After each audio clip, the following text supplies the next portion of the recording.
Michael, he calls Senator Tim Scott D.C. Republicans. Not happy with these two African Americans. Earlier, he said Byron Donalds, he should not be siding against me and his state. He should not be siding with Kamala Harris. He should be standing with the state. That tells you how they feel about them black folk over there. Yeah, he's trying to keep the Negroes in line. But here's the thing, man. I know you said that they rediscovered their blackness or something like that.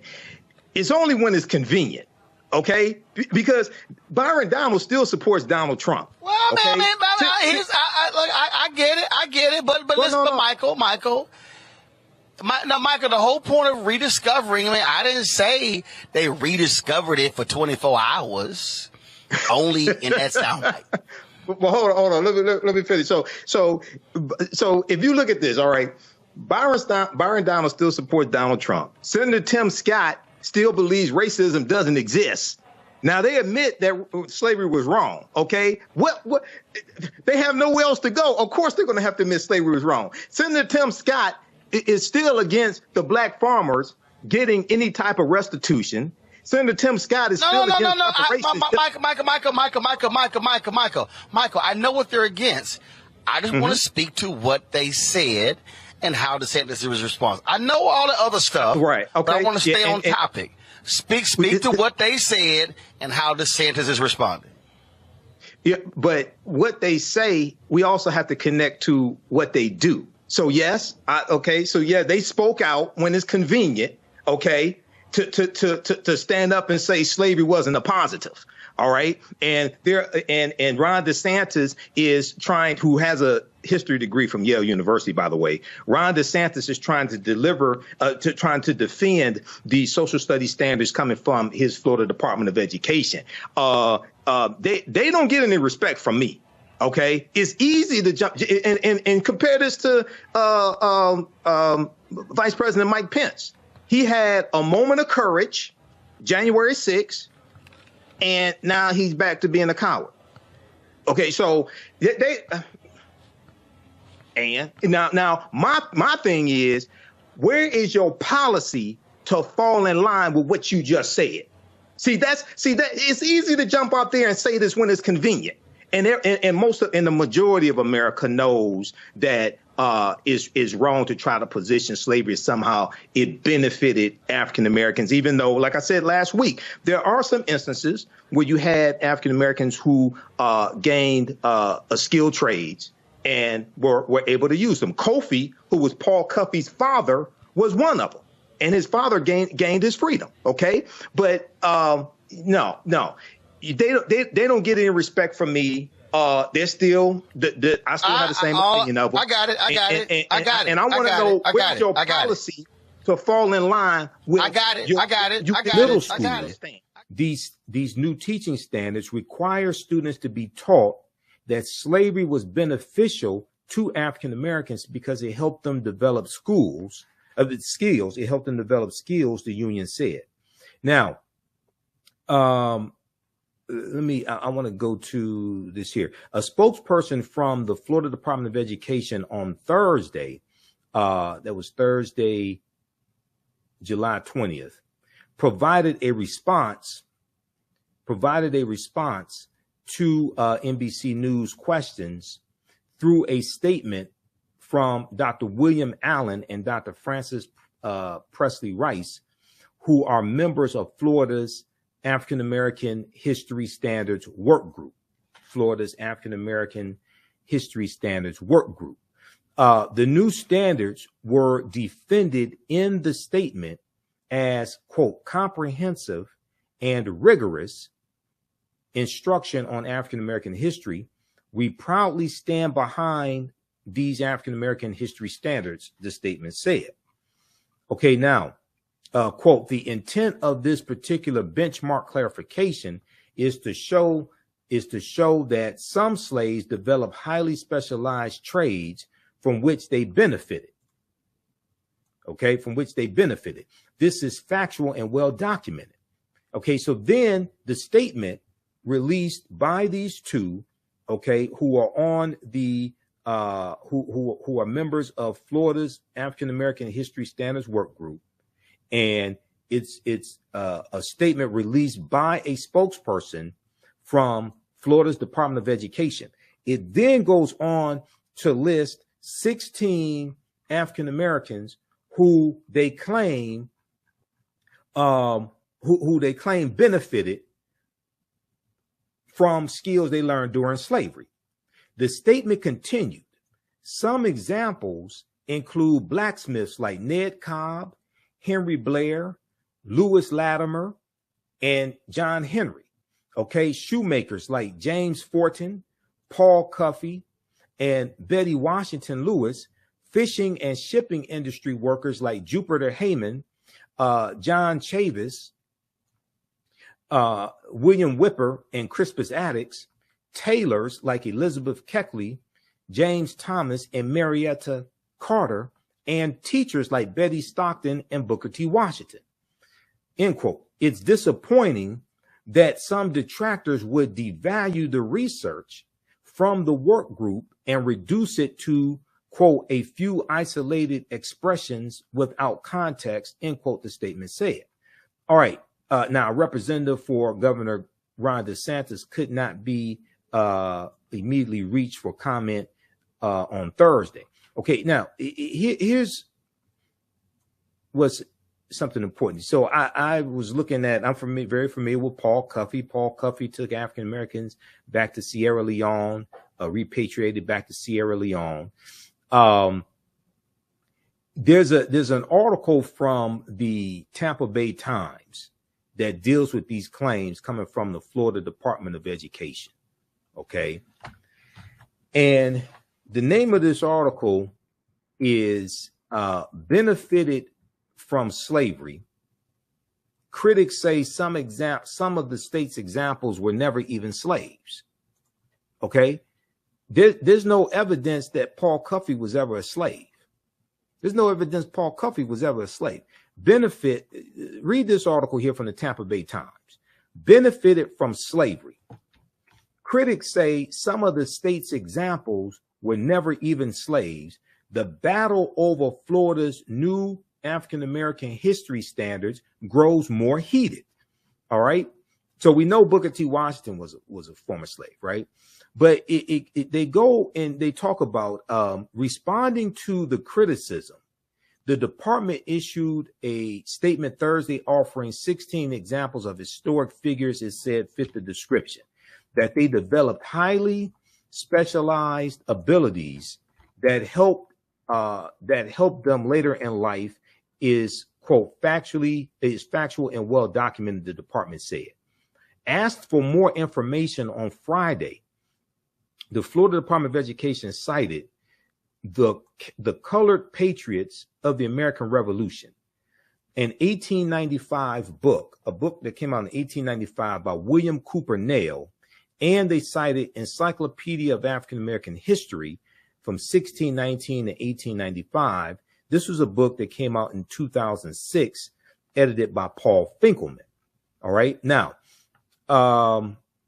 let's see. Other sources offer conflicting descriptions of the 16 historic figures, and critics came forward to attack the department's claims. Critics came forward to attack the Florida Department of Education's claims. Several critics argued that nearly half the figures highlighted by the state of Florida were never enslaved Africans. Others who did spend time in slavery did not gain their skills from slavery. They gained the skills after slavery. Okay, quote, they just threw out a bunch of names to make it seem like something good came of slavery, said Andrew Spar, president of the Florida Education Association Teachers Union. Quote, the reality of it is the facts don't back up what they are saying, end quote. He mentioned Booker T. Washington included on the state list as an educator. Booker T. Washington was enslaved, but did not gain his skills until after being freed at age 9. Booker T. Washington worked in mines and as a houseboy before entering school, according to Tuskegee University, which Booker T. Washington founded in 1881. Georgetown University postdoctoral fellow Joshua Stein took issue with the state of Florida's use of James Forten and Lewis Latimer as examples. The Florida Department of Education said Lewis Latimer was a blacksmith born in slavery in 1848 and freed in 1852, and James Forten was a shoemaker born into slavery in 1766 who escaped in 1784. Okay, a museum dedicated to Lewis Latimer states that he was born to two self-liberated, formerly enslaved parents. Okay, he was born free. Lewis Latimer was born free. He was born to two self-liberated, formerly enslaved parents. He was self-educated. He worked as an inventor, participating in the development of the telephone and incandescent lighting, among other inventions.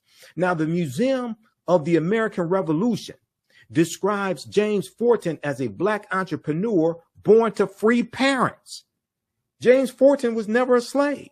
James Forten served on privateer ships during the American Revolutionary War, which is 1775 to 1783, and he became a wealthy sailmaker. Not only were they not slaves, Stein wrote on Twitter, they provided professions also, their provided professions also were incorrect. Quote, so you're wrong on both halves, end quote. Other examples is that of Henry Blair. Now, I went to biography. So, you know, I looked at Paul Cuffey and I was familiar with Paul Cuffey already. I was familiar with Henry Blair. Let's look at this quickly. We'll come back to Henry Blair. Let's look at this here on Paul Cuffey, because Paul Cuffey was listed as by the Florida Department of Education as somebody who was a former slave and gained valuable skills during slavery, right? And Paul Cuffey went on to become a wealthy African-American man. This is from blackpast.org. Blackpast.org, we use some of their articles in our class, in the classes I teach. They have 6,000 pages of documents of articles dealing with African history and African American history. Paul Cuffey lived 1759 to 1817. Here's a painting of Paul Cuffey. Okay, Paul Cuffey was born free. Okay, Paul Cuffey wasn't a slave. Paul Cuffey is best known for his work in assisting free blacks who wanted to immigrate to Sierra Leone. Paul Cuffey was born free on Cuttyhunk Island, Massachusetts, near New Bedford, sometime around 1759. The exact date of his birth is unknown. He was the youngest of 10 children. His father, Kofi, Kofi, Kofi, also known as Cuffy Slocum, was from the Ashanti Empire in West Africa. Kofi, his father, Kofi was captured and enslaved and brought to New England at the age of 10. Paul Cuffey's mother, Ruth Moses, was a Native American woman. Kofi, Paul Cuffey's father from the Ashanti Empire, was a skilled tradesman who was able to earn his freedom. So like I said, you do have examples of African people who were able to use skills that they acquired, either brought here from Africa or learned here, and use it to make money and acquire and gain their freedom. You do have examples of that, but that was not the norm. That was not the majority of them. Okay, so Kofi died when Paul Cuffey was a teenager. The younger Paul Cuffey refused to use the name Slocum, which his father had been given by his owner, and instead took his father's first name, Kofi, and adjusted and anglicized, I guess, to Cuffey, Kuffe, but it really comes from Kofi, which is West African. Okay, read the rest of this here on Paul Cuffey. Paul Cuffey was never a slave. Henry Blair was never a slave. Lewis Latimer was never a slave. So not only are they pushing a revisionist history, they just making stuff up. They're just making, the Florida Department of Education is just making things up that are easily verifiable. The Florida Department of Education gave the example of Henry Blair. The department listed Henry Blair as a slave who became a blacksmith and an inventor. Biography.com and several other websites state that there is no information indicating that Henry Blair was ever enslaved. He invented a corn planter and a cotton planter, becoming the second African American to earn a U.S. patent. Okay, they're just making stuff up. The department referred to Paul Cuffey, who we just talked about, as a shoemaker and a ship owner born into slavery and escaped to freedom in 1781. According to paulcuffey.org, operated by the Westport Historical Society, Paul Cuffey was born in 1759, okay, to an emancipated slave. Having worked on whaling boats starting at age 14, he established a shipping business in Massachusetts. The statement mentioned John Chavis. They mentioned John Chavis as a fisherman born into slavery, who later was known for his work in teaching. The North Carolina Museum of History states that John Chavis was born into a free black family in North Carolina, fought in the American Revolutionary War, and became an educator. Okay, read the rest of this here. Okay, so we have to take direct action against the Florida Department of Education. But this is an example of how elections have consequences. And I was warning people in 2018 when Andrew Gillum, the African-American mayor of Tallahassee, Florida, ran against Ron DeSantis, 2018 gubernatorial election. You had these woke ass black people in Florida, some of them, who said they weren't voting for Andrew Gillum because Andrew Gillum did not have a black agenda. And I said, Ron DeSantis has a black agenda. Ron DeSantis has an anti-black agenda. And an anti-black agenda is worse than not having a quote unquote black agenda. But a black agenda is not what politicians give us. That's what we give politicians that we craft based upon understanding history, economics, law, and politics. We have to understand history to understand how to perceive these threats that are coming so we can stop them. We had the votes to stop Ron DeSantis, but they didn't do it in Florida. He's not going to win the presidency. His campaign is tanking. But this is the type of damage that white supremacists can do in a state. This is the type of damage white supremacists can do in a country. Okay? All right, look, we look at the influence from Africa that we see here in the land we call the United States of America. Did you know that the Washington Monument is an ancient African symbol called a tekken, which comes from the mythology of Asar, Aset, and Heru, who the Greeks called Osiris, Isis, and Horus. And it's a symbol of resurrection and transformation, okay? And there are about 1,200 Tekkenu all throughout ancient Kemet, ancient Egypt. Today, there are less than a dozen, all right? Be sure to visit our website, theafricanhistorynetwork.com, theafricanhistorynetwork.com, and register for this 12-week online course that I teach. Ancient Kemet, the Moors, and the Maafa, understanding the transatlantic slave trade, what they didn't teach you in school. Kemet is one of the original names for Egypt, okay? This class is on, when you scroll down our website and you go to the top, you'll see the information for our radio show, the African History Network show. Our social media handles are here as well. I'm on Sundays, 9 p.m., 11 p.m. Eastern Standard Time on 9:10 a.m. Superstation WFDF here in Detroit. And we broadcast on our Facebook and YouTube channels and pages when we're on live. But our 12-week online course, Ancient Kemet, one of the original names for Egypt, the Moors, and the Maafa, understanding the transatlantic slave trade, what they didn't teach you in school. Our next class is Saturday, July 29, 2023. We do the sessions live. All the sessions are archived and recorded. You can go back and watch it anytime. This class is on sale $80, regularly $130. Even after the course is over with, you can go back and watch the full class. You still have full access. So a year from now, 2 years from now, you can go back and watch the entire course, okay? You can use this information with your children. I would say the content is PG-13. It's not overly graphic. I don't do a lot of cursing or anything like that. I do a PowerPoint presentation. We have over 200 slides. I created the PowerPoint presentation. I'm a historian. I've been studying 30 years, actually 31 years. There are about 80 to 100 articles that we reference, the video clips that we look at as well, and book references also. We show you the book references on the screen. You don't have to buy any of these books to follow.